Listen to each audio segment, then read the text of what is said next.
Hi guys! Magandang gabi! Welcome back po dito sa Gandara SRU channel for showbiz update. Andito na naman nga po akong muli nagbabalik. Ang nagmamaganda na yung kachismasang Kim Pao, wala na pong iba. Ang lokaret na si Gandara SRU upang maghatid sa inyo ng latest update and fresh happenings patungkol kina Kim Chiu and Paula Avellino.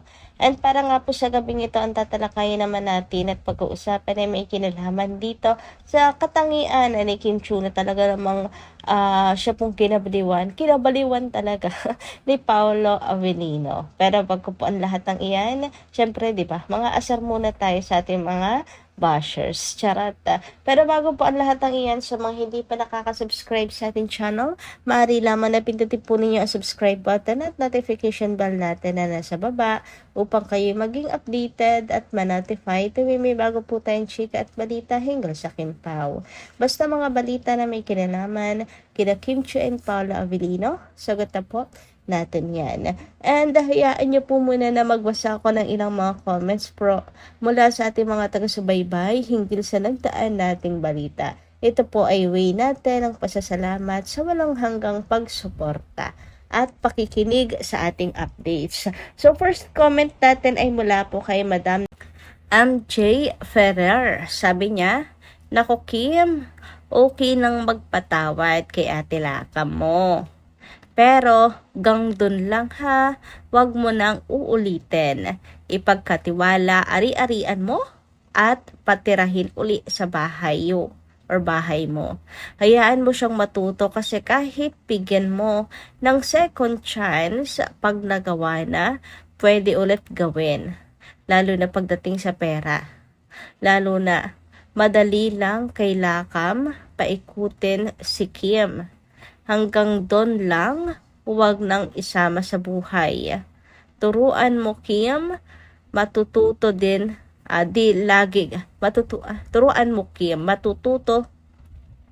Kim, matuto, hindi laging ganon.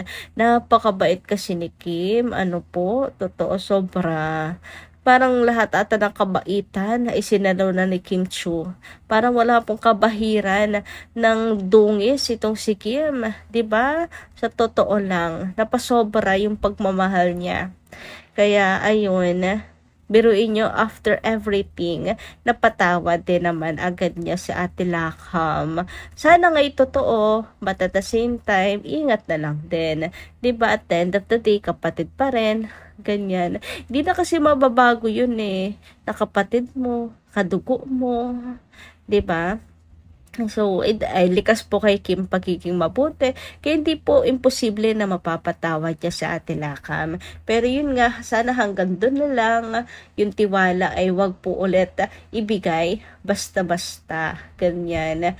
Hayaan pong matuto sa Ate Lakam. And sana matuto na rin po siya na i-appreciate, pakaingatan po ang tiwala, pagmamahal ni Kim Chiu and pagpapatawad ni Kim Chiu sa kanya, 'di ba? Hindi rin kasi biro 'yon, napakabigat na desisyon din po niyan sa buhay.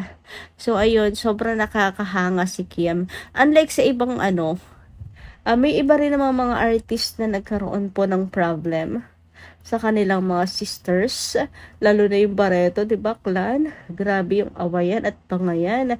Talagang parang nagsusumpaan na po sila.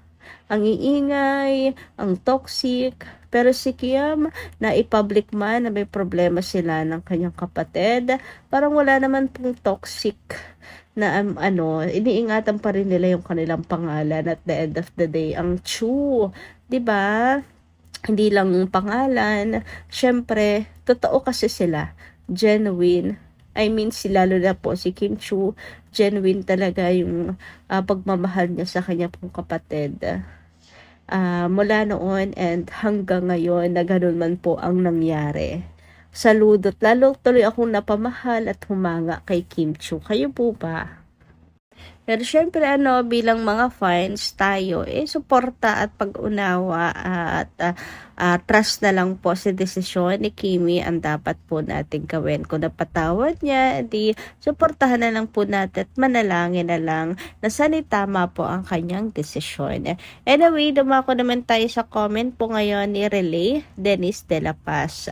Sabi niya, ay nako, Miss Gandara, hindi ako natutuwa sa AI ni Carlos Miguel. Gusto ko makita legit na picture ni Kim at Paolo. Pinapaasa lang yan tayo ni Carlos Miguel na magkasama ang Kim Pao. Na sweet ang Kim Pao doon. Ako sa legit. Alam niyo po, Ma'am Relay, konting ano lang naman kasi yan, comprehension. Yung edit po na yon ay hindi naman niya tinago na edit niya yon at hindi naman niya pinapaasa na talagang magkasama po ang Kim Pao sa Thailand. Napakalinaw naman po ng caption niya dahil gusto kong makita na magkasama ang Kim Pao, gumawa na ako ng paraan. Ayan, pinagsama na ko na silang dalawa. Ganun naman yung caption niya. Napakalinaw naman po doon. So, hindi niya pinapaasa na talagang magkasama ang Kim Pao sa Thailand. Yun po ay para sa mga fans. Yung edit na yun na AI. Yun po ay para sa mga fans na gusto pong sumaya at makita yung what if nila. 'Di ba? Huwag niyo sabihin na wala kayong what if. What if magkasama nga kaya ang Kim Pao? Ang ganda siguro ng pictures nila. And ayun, ginawa niya ng paraan. Yun lang naman yun. So, nasa atin pa rin yun. Kung tayo'y lalabis sa pagkadilulo at gagamitin ninyo na kagaya nito, ina-assume nyo na magkasama. Malinaw naman po na hindi sila magkasama sa picture talaga na yun at edit lang talaga. So, huwag niyong masamain, 'di ba? Nasa atin din naman po yun. Anyway, sabi naman ni Mamila Carillo, alam mo, Ma'am Gandara, yung mga regalo ni Pao kay Kim, hindi nakikita ng basher kung paano mahalaga si Kim kay Pao. Ang umiiral ay inggit, gusto talagang buwagin ang Kim Pao. Hindi nila kaya ang Kim Pao kasi ang idol nila na si Jay gusto lang idikit kay Pao. Kaya lang ayaw mismo ni Pao kay Jay. Bakit hindi nila tinigilan si Pao? Kakabash na may Kim na siya. Gusto lamang sirain ang Kim Pao. Panatag na ang loob at masaya kami sa Kim Pao dahil ang tiwala at respeto ang bawat isa. Kaya maligaya kami mga fans, solid senior, hanggat nandyan ang Kim Pao, nandito pa rin kami. Nakasubaybay. Lagi. Good luck sa aming idol. Good support lang kami hanggang dulo. Thanks God, gabayan mo po ang Kim Pao sa araw-araw at gawing busy lang ang Kim Pao.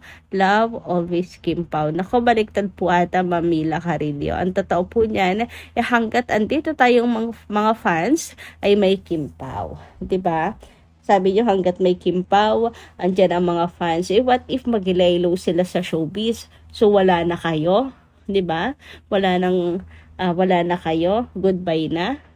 Kaya hanggat may Kim Pao, or ang katotohanan, hanggat meron tayo, hanggat nandito tayong mga fans, andyan pa rin sila Kim and Paolo. Hindi po sila maglalaylo dahil andito tayo na Kim Pao fans.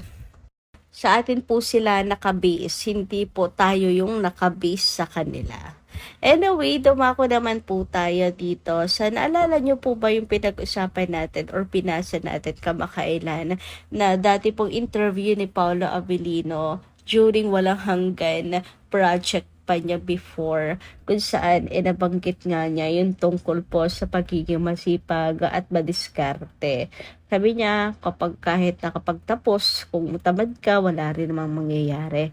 'Di ba? Which is napaka-accurate kay Chinita Princess na parati po na binabatikos na hindi nakapagtapos ng pag-aaral. Kasi totoo, kung nakapagtapos ka, wala ka namang sipag at diskarte, wala rin.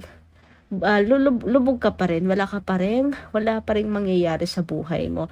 Dapat may sipag. And yun siguro marahil talaga ang dahilan na talaga nagustuhan niya kay Chinita Princess kasi si Kim talaga pong napakasipag. Kung sipag lang naman ang pag-uusapan. Ako, hindi na natin kailangang i-elaborate kung gaano yan kasipag si Chinita Princess, 'di ba? Mayroon nga nagsabi dito, sabi, napakasipag pa din 2020 sa 2026. Grabe yung perfect attendance sa Showtime tapos may closet bazaar pa in between na inaasikaso yan. Nakapag-recording pa yan. May event pa kagabi in one of her endorsement. Then may asa pa bukas. Always praying for your good health, Kimi. Ito po ay yung last week na kaganapan ni Chinita Princess. Yung nakaraan, na complete attendance nga po siya sa Showtime bago po lumipad pa Thailand.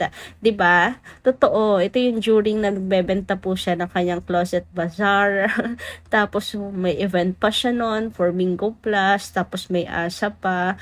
Grabe, 'di ba? Kung sipag ni Chinita Princess. At hindi lang po ito ang good example ng kasipagan ni Kim Chiu. Doon pa lang po sa kanyang vlog na 24 hours siyang gising. Yung nasa Cebu siya, bumalik para sa PBB, tapos after walang pahinga talaga, balik na naman sa Cebu. Grabe yun.